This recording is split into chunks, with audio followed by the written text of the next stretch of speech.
हुकूमत ने bitcoin mining के लिए बिजली रियायती नरखों पर फ्राहम करने का फैसला कर लिया, जिसके तहत माइनिंग के लिए बिजली का रेट 24 रुपए फी यूनिट तक मुकर्रर किया गया है। पावर डिवीजन के जराये के मुताबिक इस वक्त मुल्क के पास 7,000 मेगावाट तक इजाफी बिजली मौजूद है, जिसे मौसर तरीके से इस्तेमाल में लाने के लिए ये इकदाम उठाया गया है। जराये का कहना है कि हुकूमत पहले भी इस मामले पर काम कर रही थी कि सरप्लस बिजली को कम नरखों पर सार्फिन को दिया जाए। इससे कबल विंटर पैकेज के दौरान ये नर्ख 27 रुपए फी यूनिट तक थे, ताहम आईपीएस के साथ मशावरत के बाद इन नरखों में कमी की गई है, जिसके बाद अब नया नर्ख 24 रुपए तक लाया गया है। मौजूदा अदादो शमार के मुताबिक पाकिस्तान में बिटकॉइन सार्फिन की तादाद 4 करोड़ के करीब है, जिनमें से 2.5 करोड़ सार्फिन फाल हैं। माइनिंग के अमल के लिए मुसलसल और मुस्तकम बिजली की फराहमी जरूरी है, जिसको मद्देनजर रखते हुए इस फैसले को हतमी शक्ल दी गई है। जराये का मजीद कहना है इस इकदाम के जरिए हुकूमत को 2 बड़े फायदे हासिल होंगे।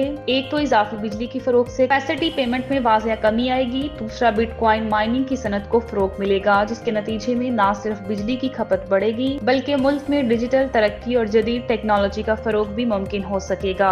हुकूमत ने बिटकॉइन माइनिंग के लिए इब्तदाई तौर पर 2000 मेगावाट बिजली मुख्तस करने का फैसला किया है, जबकि इस तमाम अमल की निगरानी पाकिस्तान क्रिप्टो काउंसिल करेगी, ताकि शफाफियत और कारकर्दगी को यकीनी बनाया जा सके।